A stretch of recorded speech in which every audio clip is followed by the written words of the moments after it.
Hi, everyone. Welcome. My name is Marianne Mertz. I'm a nurse care coordinator for ALS United Greater New York. And it's my honor today to welcome Dr. Ajay Sampat, who's going to speak to us about his ALS journey, thoughts, reflections, and unsolicited advice for healthcare providers and fellow patients. Dr. Sampat is an associate clinical professor of neurology and sleep medicine at the University of California, Davis. He completed his medical school at the University of Chicago, Pritzker School of Medicine, followed by a neurology residency at Northwestern Memorial, where he served as chief resident. Dr. Sampat completed a sleep medicine fellowship at UCLA prior to joining the faculty at UC Davis. He has won numerous teaching awards throughout his career, and he has found clinical teaching, advising, and mentorship as the most cherished roles of his professional life. Today, he comes to chat about a more personal topic, his journey over the last 2 years living as a patient with ALS. Welcome, Dr. Sampat. Thank you, Marianne, for that very kind introduction. Let me go ahead and share my screen here. Great. So hopefully everyone can see this okay. Let me see if I can hopefully go away on its own. So as Marianne mentioned, my name is Ajay Sampat. I'm an associate clinical professor of neurology at UC Davis, but I have this unfortunate and truly ironic distinction of being a person who is also living with ALS. And so I'm coming here today to share with you my ALS journey. This was a talk that I originally gave with our neurology residents at UC Davis. And so initially the talk was titled Thoughts, Reflections, Unsolicited Advice for Future Neurologists. But since that initial talk, I've given a variation of this talk over 60 times at various institutions with various different audiences. And I think, it's probably relevant for anybody in healthcare. Any healthcare provider who's on the call here, any nurse, any therapist, and really even caregivers. Caregivers and patients alike. My fellow patients, I think, can hopefully benefit from hearing some of these things. So, like I said, this is a little bit of a unique talk for me because I'm usually used to giving this talk to medical audiences, to fellow doctors. But I do think there's elements here that I think my fellow patients can relate to. And I think it'll be helpful for everyone. So hopefully it's impactful.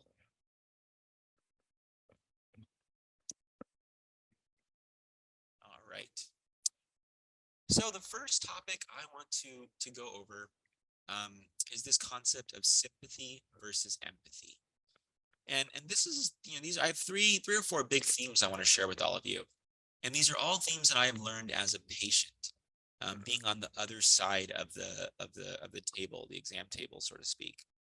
And the first big theme that I learned is this distinction of sympathy versus empathy. So to illustrate this difference, I want to share with you examples that I had in my real life examples in my diagnostic workup. So I had all my workup done locally here in Northern California, but I recognize that I have a luxury and privilege that most patients don't have with this condition. And that's the fact that I'm a physician, and not just a physician, but also a neurologist. And so I had sent my workup to various experts around the country to get their input on my diagnosis, clinical trials, management, etc. And I had sent my workup to this neurologist who I'm going to call Neurologist A. Neurologist A is a well-known leader in the ALS world. Senior faculty member, director of a clinic, etc., etc. And I sent my workup to Neurologist A, and mind you, I'm early on in my diagnostic workup here, so I am feeling all the emotions that you all probably felt when you were going through this journey yourself. Anger, shock, sadness, scared, frustration, everything. I'm going through all these emotions on my own. And I'm waiting on the Zoom call for Neurologist A to come on the call. And Neurologist A comes on the call and he looks at me and he says to me, after pausing, he says, Dr. Sampat, I have looked at your workup. Thank you for sending it. Do you think you've got it? And of course, I am truly taken aback by this response. I said, you know, I don't know if I have ALS, sir, but I'm hoping I don't, of course. I'm here to get your opinion. And he says to me again, he says, you know, Dr. Sampat, I have looked at your workup. I'm sorry, but you have ALS. You have this condition. And I tell you verbatim that's how the first 30 seconds of that call went. The first 30 seconds of my interaction with this neurologist. I had an hour call with him and I got a very useful discussion, but I had a wall that was put up between me and him after those first 30 seconds. It really changed the entire demeanor, the dynamic of the discussion. And I thought this neurologist, you know, of course, didn't have the best bedside manner, but I also thought he exhibited a prime example of sympathy. Sympathy. This feeling that he was sorry about my trouble, my grief, and my misfortune. I truly felt the pity. You know, he was sorry about what I was going through, but I felt a distance between me and him. I didn't felt heard or cared for or validated in that discussion with this neurologist. And I share this with all of you because I know many people have probably had very similar experiences with their own, interaction with the medical establishment. And if you've had that, know that you're not alone. Even I, a professional in this field, had the same experience. And it's really, really discouraging and really upsetting. Put this on hold because a week later, I had another call with a different neurologist. Same setup, workup done locally here in California. I sent it to this person. She's on the East Coast, well-known person in the ALS world, senior faculty member, et cetera, et cetera. And I come on the Zoom call, with the same set of emotions that I'm going through: worried, anxious, nervous, angry, scared, etc. And neurologist B, I'm going to call her neurologist B, she jumps on the call and she pauses after looking at me and she says to me, Ajay, thank you for sending your workup. I've looked it over. Before we get into that, just tell me how you're doing. How are you feeling? I can only imagine this is a very overwhelming experience for you and your family. It didn't take a lot of time. It took about 20 seconds for her to say those words. But for me as a patient, I truly, truly felt that she was trying to understand my experience. I thought she exhibited a prime example of what I feel like is empathy. Empathy is this feeling that she tried to understand, share my experiences and emotions and feelings, even though she obviously wasn't the one going through it. She has probably had this conversation with patients thousands, if not tens of thousands of times in her career, and yet I did not feel like just another item on her checklist for that day. I truly appreciated the warmth, the compassion, the empathy that she gave to me. And I share this partly with this audience because I know that there's a lot of fellow patients in the audience like me. There might be some medical professionals, and this is largely directed to them because this is a big thing I stress when I give the talk to medical audiences.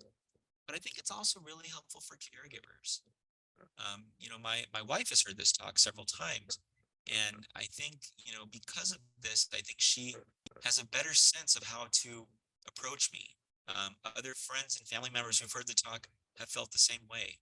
And I think this is really, really helpful for anybody who's interacting with someone going through a very difficult dilemma like this.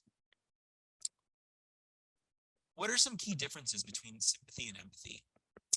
The cartoons are put over here, and I'll point out some big ones. The first is how we relate to the other person. So the sympathy cartoon on the left shows the person in the red shirt, saying the right words. I'm sorry, that must hurt. But you can feel there's almost a distance, professional, transactional feeling about this relationship. Versus the empathy cartoon on the right, person in the red, really, really internalizing what's going on with the person in the green shirt, feeling what she's feeling, the sadness, the upsetness, the anger, whatever she's going through. They're trying to relate to that person in a deeper, more visceral sense. The second big difference is the initial response that we give to someone. If you're a medical professional, the response you give to patients.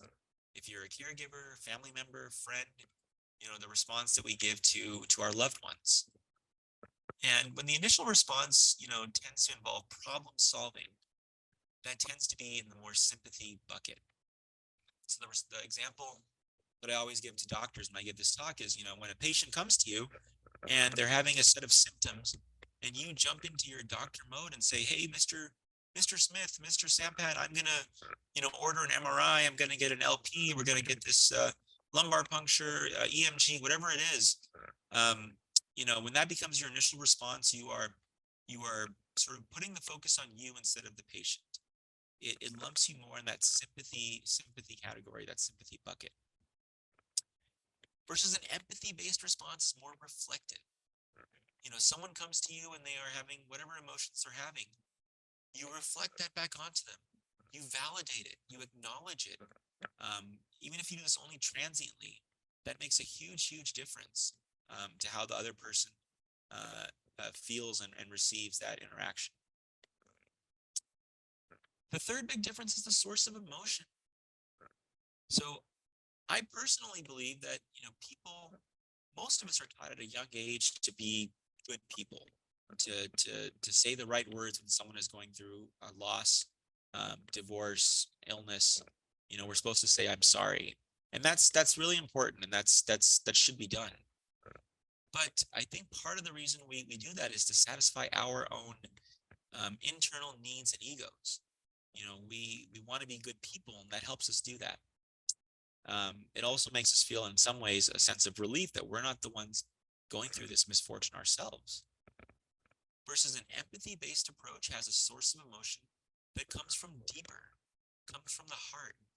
It comes from feeling what the other person is feeling and really trying to relate to them in a way that makes them feel heard. So the source of emotion comes from a deeper source. All right, so how do we exhibit more empathy? How do we actually do this, with some practical tips? And this is really for any medical professional listening. I think, when you're interacting with patients in the clinic, in the hospital, I think these are some tangible ways that you can probably do to change your practice, without really adding more time to your day. Because I know, as a physician, I know time is very valuable and very difficult to come by. So these are ways you can exhibit more empathy without actually adding more time to your day. And the first point is to actively listen without judgment. Actively listen without judgment. So when patients come to your clinic, and they're going through whatever they are going through, try to put your bias aside. We all have biases as humans. Try to put that aside and listen without that judgment. Because if you can do that, even for just a few minutes, that establishes a very a core foundation of empathy between you and the patient. Listen without judgment. The second point is to listen with intention. And this is probably the most high yield point for my fellow healthcare providers listening here. Listen with intention. And that means without distraction. In healthcare, we try to multitask all the time because time is very, very difficult to come by.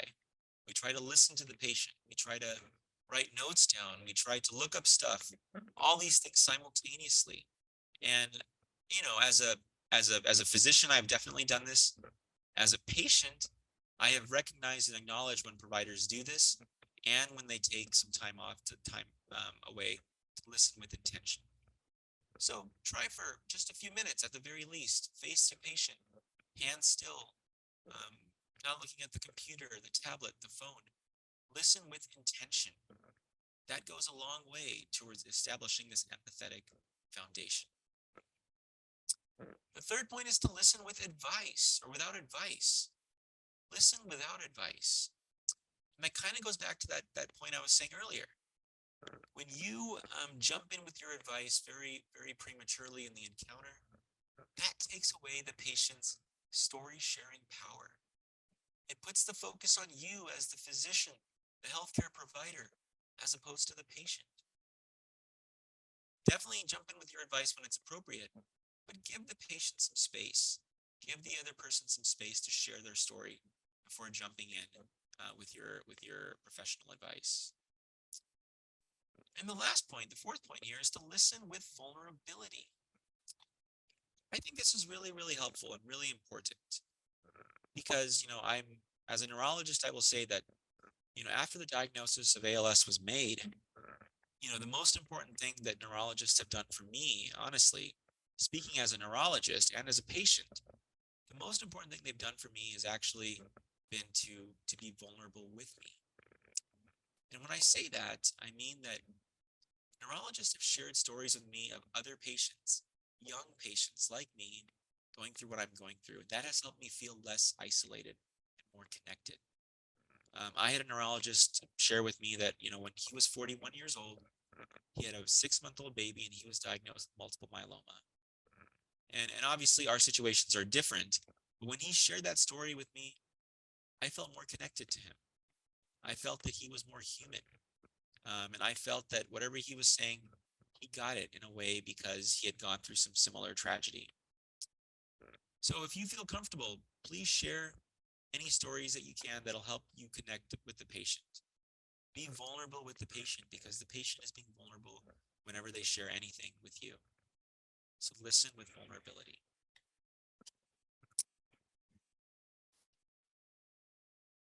All right. I think as healthcare providers in our schooling, those are concepts that are often overlooked. They're kind of learned on the job or wisdom that comes with learning from people like you and from one another over time. I just want to interject at this point that if you have some questions, to please put them in the Q&A on the bottom of your screen, and we will address them at the end. Dr. Sampat, if you could speak more directly into your mic, I think it would come through a little bit more clearly. Let me see, actually. Like that. That's great. Is that is that better? Can you hear me Yes. a little better? Okay, yeah, please Oh, let me. perfect. Okay, Yes. please let me know, Marianne. If it's still like that, I can adjust in the middle. You can just, interrupt me. So thank you, Sounds Carl, for that comment there. And yeah, again, please let me know if it's still not working out. Okay, so the next theme that I want to share with you is this concept or this theme of loss of personal identity. And of course, I'm going to share with you my experience with ALS. Many people on this call, I'm sure, can relate to this. For my fellow healthcare providers in the audience, I think this is really important because sometimes we forget or we overlook the non-objective, the non-physical components of a disease. And I think this is really, really, really crucial because this actually impacts patients in a way that is very significant. For any caregivers or any friends or family members listening as well, think about this because, at times I think, these things are overlooked because as caregivers, you were quite busy just putting out fires, surviving, trying to figure out how to make it through each day. And I see that, with my mom and my wife who are my caregivers, it's very difficult. But think about these other components that are impacting your loved ones.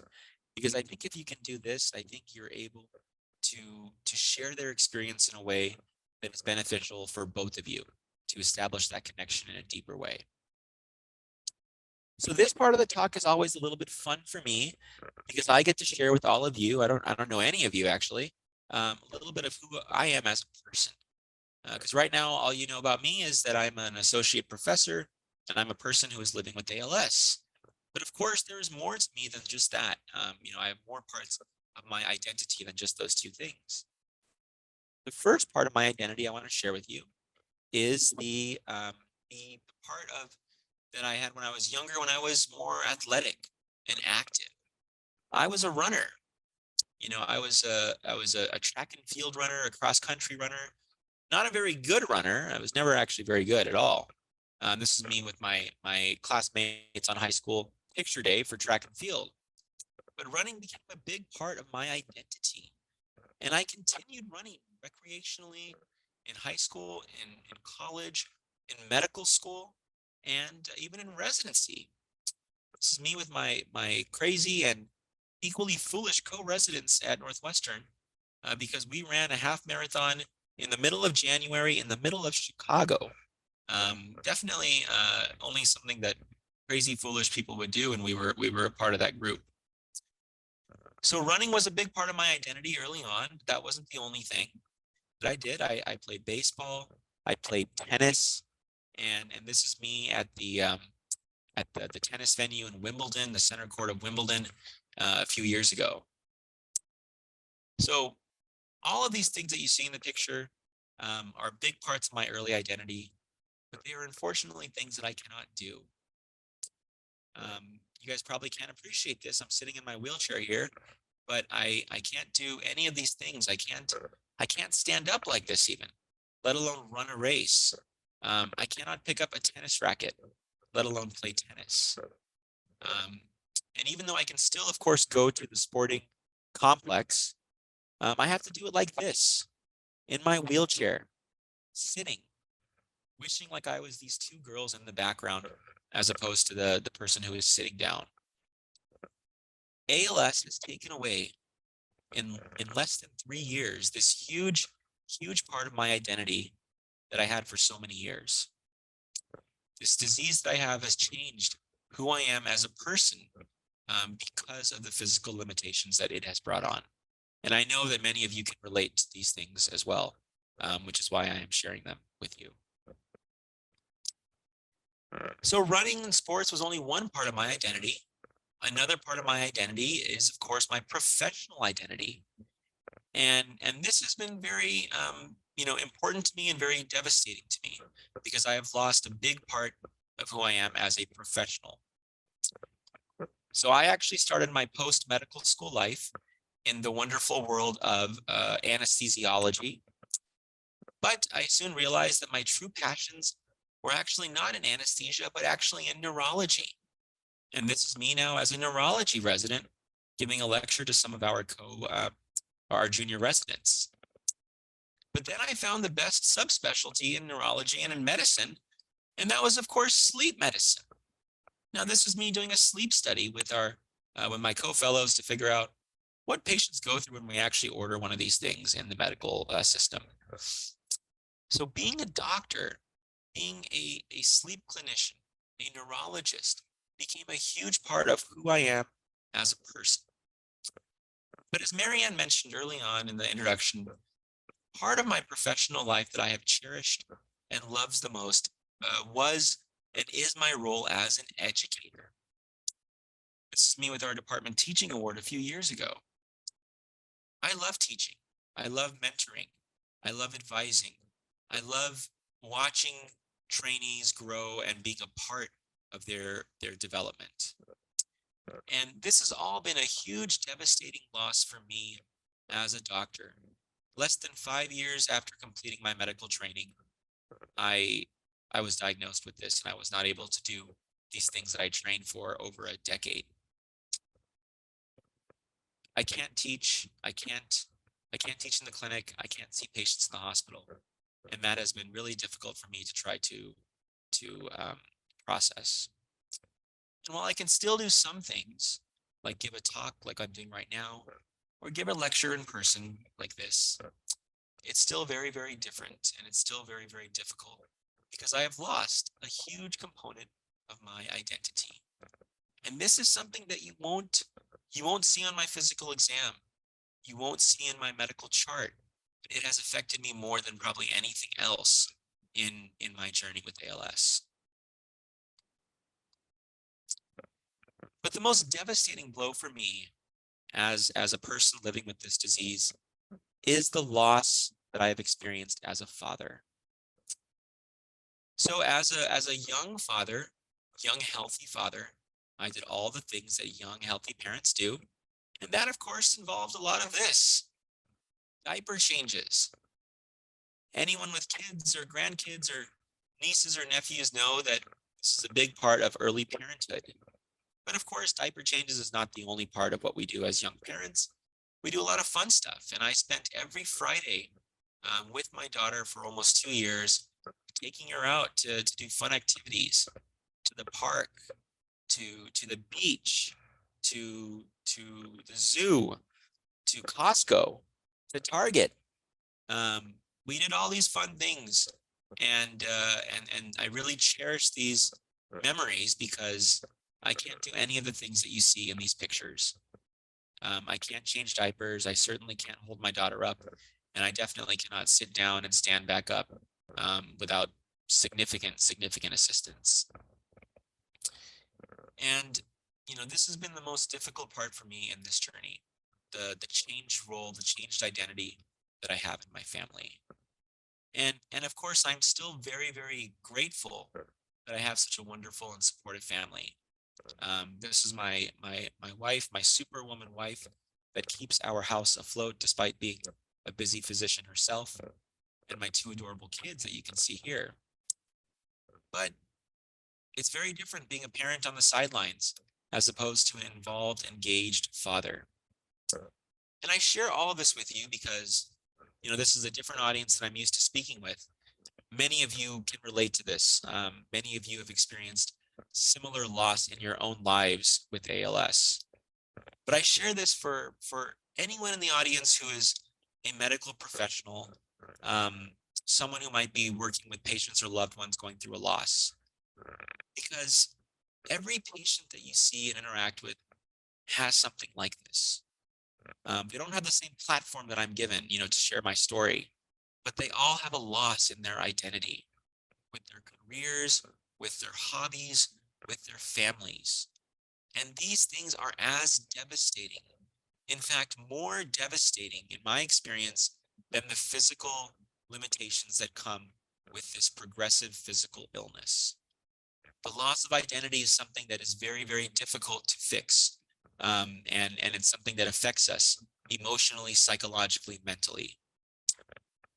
And when I was giving this talk for the very first time, I reached out to a support group that I'm in and I said, hey, everybody, I'm giving a talk to neurology residents.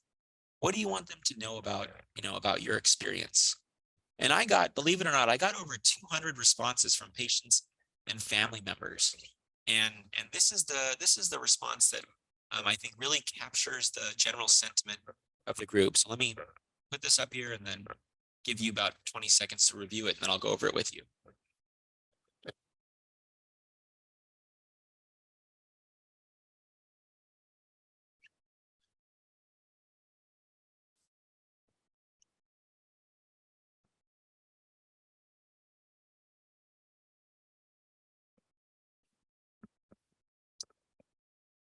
ALS robs us of everything, not just our physical abilities.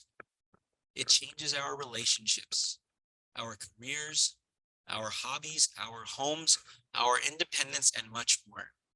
These things can easily impact our self-worth. Doctors need to understand what neurological disease steals from us in addition to our physical abilities. And I think that's such a powerful quote, a powerful set of words there, because, when I'm giving this talk to physicians, I share that, oftentimes we as busy healthcare providers, we focus on the things that we can see, the abnormal lab values, the lesion on the MRI, the CT scan with something in there. We tend to focus on these things, but oftentimes the parts that affect the patients the most are the ones below the surface. Like I said, the loss of your career, relationships, homes, independence, all these things are things you won't pick up on in your exam or in your workup. But please don't forget them, because they affect patients. If you can even acknowledge this, you're not going to be able to fix this, but if you can acknowledge this, that goes a long way to making the patient feel heard, that you actually want to try to understand what they're going through. So don't forget these components that lie below the surface. All right. So I'm going to continue. I think I'm okay, Marianne. I think I can probably continue. Okay. Thank you. All right. So I'm going to move on to the next section, which is this sort of theme of isolation and support. And this is, again, I think a mix relevant to both patients and healthcare providers and caregivers. I think there's parts here that can probably be helpful for everybody. So I think sometimes when we in healthcare, hear the word isolation, we have an image that comes up like this. An older person, maybe sitting in a wheelchair, looking outside of a nursing home by himself or herself. And isolation can definitely look like this, but isolation can look like many things. And it can even look like this: a seemingly healthy young person who is sitting in a cruise ship with a beautiful backdrop of Antarctica there, but feeling internally isolated because he is the only passenger out of 350 people who has to be in a wheelchair. Isolation comes in many forms, and definitely with ALS, it is there because of all the things I mentioned already. So what do we do about this, right? As healthcare providers treating patients, as caregivers, working with patients, what can you do to help them feel less isolated? I think one of the biggest things that we can try to do is to find a support network and resources that help patients feel less alone. And they exist in ALS as they do in many other conditions in medicine. Here's a few of them that I think many of you probably have already explored on your own, but I'll review them with you just in case that they're new to you. The first is this Facebook group, the ALS support group. Many of you are probably in that group. If you're not, I would say it's really a nice forum to get questions answered, to talk to people who are going through something similar. And for me, this group has been really, really helpful because I have met many young people around the country with ALS. And that's important to me because, quite frankly, I don't relate to the normal 38-year-old without this disease anymore. Their problems that they go through are just very different than my challenges. But likewise, I do not relate to the 65-year-old with ALS because, that individual might have kids who are much older than mine. They're in a very different life stage than I'm in. So this group has helped me find people who are like me, and that's helped me feel less isolated. So if you're feeling isolated, please reach out to this group.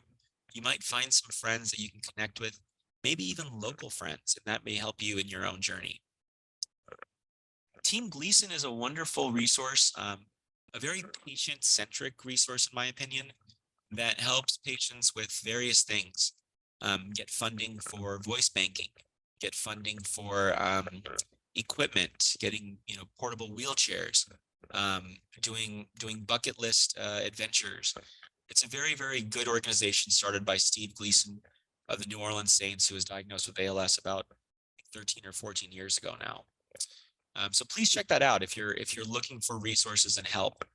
They are a good support service for that. I Am ALS, you probably heard of this organization. It's been started by Brian Wallach, another young person diagnosed, I think, when he was 36 or 37, with a lot of political background and connections, and they do a lot of advocacy work. They have a great set of resources and things on their website that might be helpful for you if you're new in this diagnostic journey. And Rune is a relatively new player here on the ALS map. They have a lot of videos, a video library that you can access free of charge with answers to many common questions. They interview patients, caregivers, doctors, other healthcare professionals, and it might be helpful for you to check that out, especially again if you're very early on in your diagnostic journey. The next point is really geared towards healthcare providers. And that point is to be receptive, be open-minded to alternative therapies. ALS, as all of us know, is a disease that does not have a cure. We don't have great treatments. There's no definitive, medications that we can give that really do drastic changes, unfortunately. And because of that, I think it's really critical for neurologists, for other healthcare providers to be open-minded. Be receptive to alternative therapies if the patient comes to you and wants to try them. Be honest with them. If you think it's going to medically harm them or financially harm them, that's important for us to know. But it's also important for us to have your support as we try to figure out a way to slow this disease down. And this is a website, a resource that I think really highlights that principle. ALS Untangled, you may have heard of this. This is a website that reviews alternative and off-label treatments with the goal of helping patients and family members make informed decisions. This was started by Dr. Bedlack out of Duke University. It's a nice resource. I've used it myself. And I think it's a way, if you're looking at trying different supplements, vitamins, things that may not be mainstream, check this website out because they might have reviewed it and they might have been able to give you some recommendations.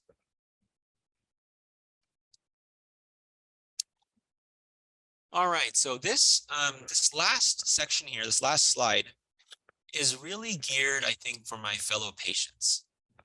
This is a slide that I don't share when I give the talk to medical departments and neurology groups, because I think this is really helpful for us. And I'm putting my patient hat on now. And this theme here, this section here, is to try to find some purpose after diagnosis.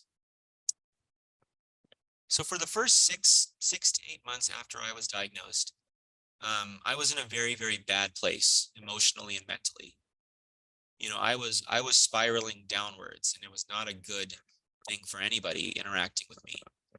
And I think, part of that is because all of a sudden, I went from being a healthy parent, a physician who loved my work, to having all of that come down and be gone. And I didn't know what to do, and that was a very difficult thing for me. I had lost my purpose in life. And I was, talking with various friends about this, and of course, trying to make things better. And, one of my best friends from medical school, he's an oncologist. And I talked to him about this, and, he asked me a simple question. He said, Ajay, what is most important to you? And I said, thought about it, and I, gave the answers that a lot of people would give. My family, my work, these are the things that keep me going, that are important to me, and I can't do it. And he said, you can't do what you were doing before, but these things are still important to you, and you can still try to find a way to make that a part of your life. He told me that, with every patient that he sees with cancer, he asks this question: what is most important to you? Because he says that when patients think about this and they try to find a way to get that purpose back after a very serious diagnosis like ALS or cancer, they tend to actually have a better quality of life. They tend to actually, live longer, and they tend to be happier. And so that is the important question that I asked myself: what is important to me? And of course, family comes first. It's the top of that list. My professional work was very important to me. And those are the things that I tried to harness. So I got myself out of that rut that I had for 6 to 8 months. And I gave my very first talk, sharing my journey and a lot of the similar things that I talked about here with our neurology residents. And for me, that was such a positive experience that I did many more talks, mostly on Zoom now, with other departments around the country. For me, that gave me some sense of professional purpose back. And for all of you listening here, I know my experience is very different than yours. We all have different backgrounds and different lives. But try to find a way to see if work is important to you. See if there is a way to still do that. It's going to be a different role, of course. But if you can stay engaged, that may give you some of that purpose and drive to keep going. Family, of course, is also extremely important, probably the most important thing. And so I tried to find a way to stay relevant with my kids and my family. And one of the first things I did, because my symptoms started in my limbs, in my hands, one of the first things I did actually was to write handwritten letters to my kids. I wrote them 4 letters each, that they could open at different milestones of their lives. And for me, that made me feel like I was getting some sense of control back, some sense of purpose back in my family, that I could still be a father, even though I couldn't be the father that I originally envisioned, a few years ago. I was so, I was so energized by that I actually took it a step further, and I wrote this book, sharing stories of my life that my kids can read at some point. It's through a website called Storyworth. I think there's a few different ones out there like that. But again, for anyone out there in the audience that, wants to do something similar, you can do this. You can do this. It gives you a sense of control, and I think it's helpful to to feel like you are still able to do things that you would have done. Video messages was another big part of how I spent my first year after diagnosis. Writing or recording these video messages to my kids. And so if anyone has kids or grandkids and they want to share things, you can do this. You can easily do this with your phone. Doesn't have to be elaborate, but that gives you a way to get some of that purpose back in your family. So I put passions and strengths here because we are all very different. My passions and strengths are different than yours, but harness your passions and strengths when you try to find that renewed sense of purpose. This can mean doing things like, the work that I'm doing, right, or the stuff that I was doing with writing books and letters, or engaging in advocacy work, fundraising work, whatever it is that fills your cup. Please try to do this, because that's going to help you. It's going to help you in your disease. It's going to help you with the quality of life. And the last piece here is about legacy. I've gotten a lot of questions when I get this talk about legacy. What do you think about your legacy, and how do you want to, to carve that out? And it's a difficult question to answer, because our legacy is something that we'll never know until after we're gone. But I think if you can try to use your passions and strengths and create your own legacy, that again gives you a sense of control. And this is the disease, as we all know, where we lose so much control every day. So try to do things that create your own legacy. This is one thing that I did, that actually my colleagues did, that was really important to me. And that was establishing this award for medical students at UC Davis, so they can further explore their career in neurology. And for me, that's important, because teaching is such an important part of my identity. And I really wanted to have some way of still having an impact on medical education. So this was something that was really important for me, not just with purpose, but also legacy. But again, think about your own situation. Think about your own lives. Think about what's important to you. If you can do even small things, that actually is going to go a long way. So really, really think about that question. What is important to you? Okay, some final points here, just to recap. The green is really kind of geared more towards healthcare professionals who are listening, and the red is kind of for my fellow patients and caregivers. So the first point is about empathy, and that is about time. So being empathetic doesn't mean you have to spend more time with someone. It just means you have to take an active, intentional shift in your behavior as a clinician. When I was giving this talk once, I had a great quote that someone shared with me. They said, take your shoes off at the clinic door, and as you walk into your patient's room, step into theirs. That, I think, was very powerful, because it just shows that you have to try to put yourself in someone else's shoes to really understand what they're going through. And if you can do that, you can be empathetic. Learn from and listen to your patients. Each of them has a story. Each of them has an identity that extends far beyond their history and exam they come in with.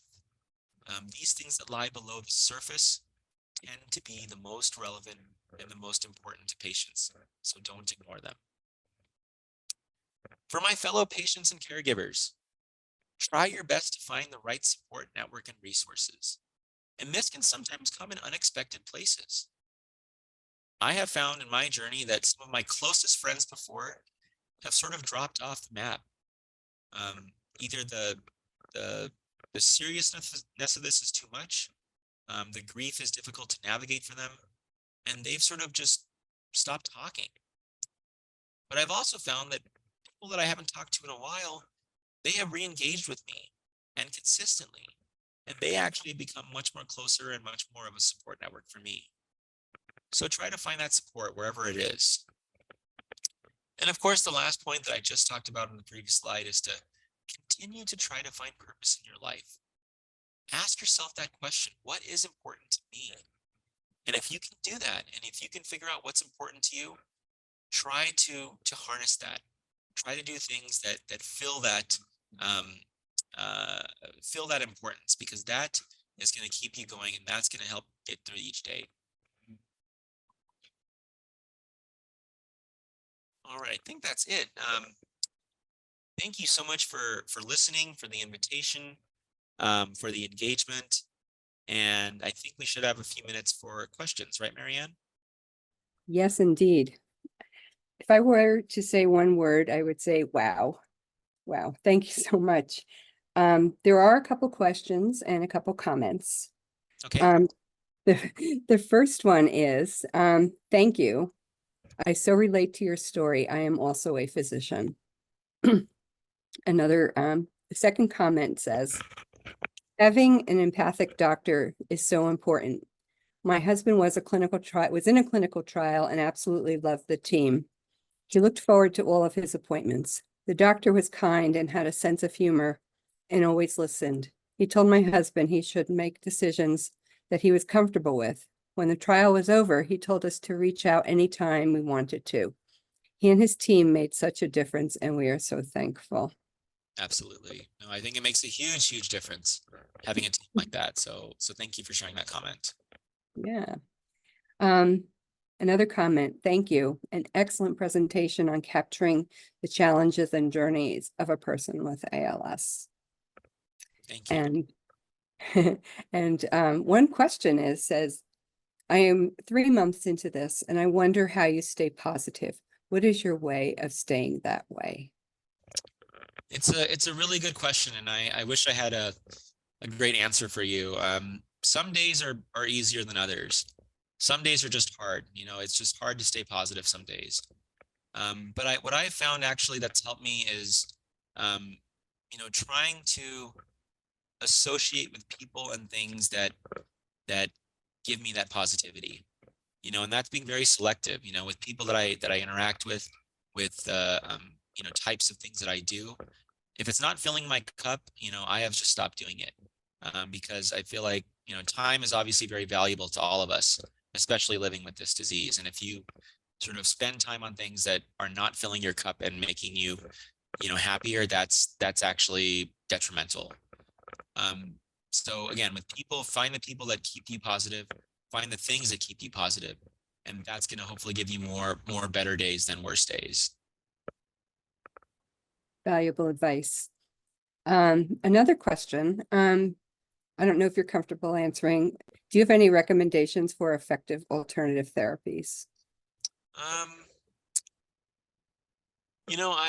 I'm on a few things that, again, I don't know actually if this is helpful or not. But supplements and vitamins, I think people try different things just to see what happens with them. I'm taking, there's a product called Lcium Basis. I think Dr. Bedlack reviewed that, and he actually probably I think he or someone else made some positive suggestions of that. So I'm taking that. I'm taking vitamin D. I was taking vitamin B12 injections. I'm on an investigational component or a therapy that may help slow down breathing decline. Those are kind of the big things.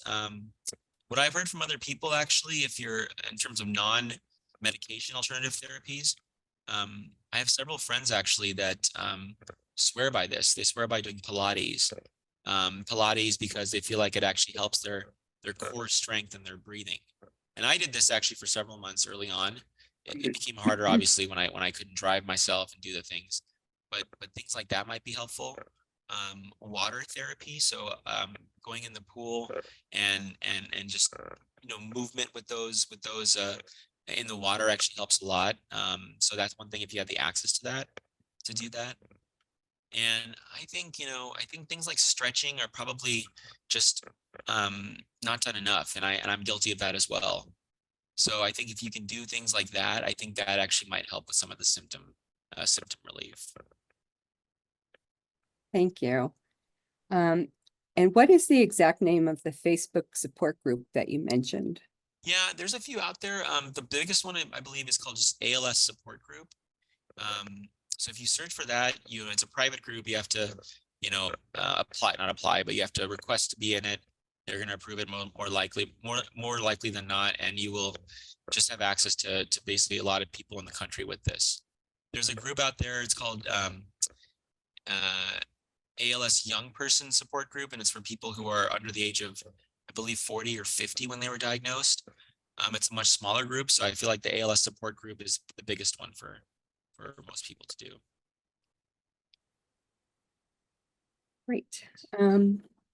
That is it for the questions that we have. So once again, thank you so much, Dr. Sampat. To say that your talk was valuable is an understatement.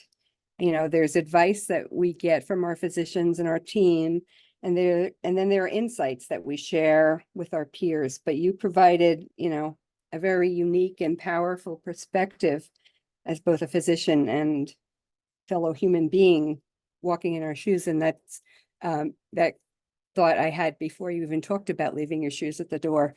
But thank you so much for sharing your experience, your time, your advice, and everything. And we thank you and we wish you more than the best.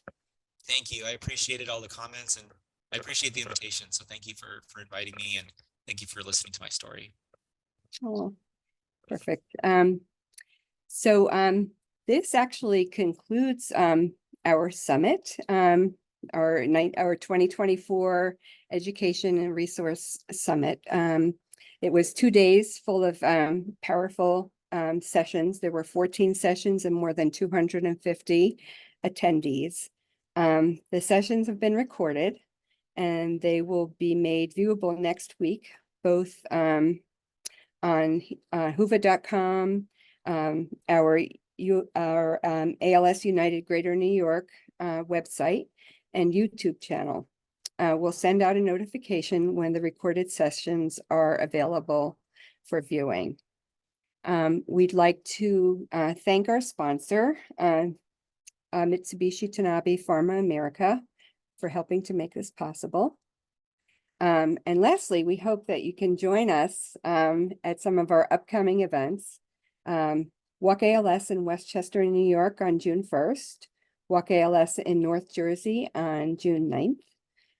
Additional Walk ALS events this fall at the Jersey Shore, Long Island, and Hudson Valley. Lou Gehrig Day with the New York Mets at Citi Field on Sunday, June 2nd. And please visit our website, als-ny.org, for more information on these events and other patient and caregiver support. And learning and sharing doesn't end here. Our website also outlines what's going on, our monthly support groups, our Talk, Learn, and Connect series, which goes on all year long. So thank you so much.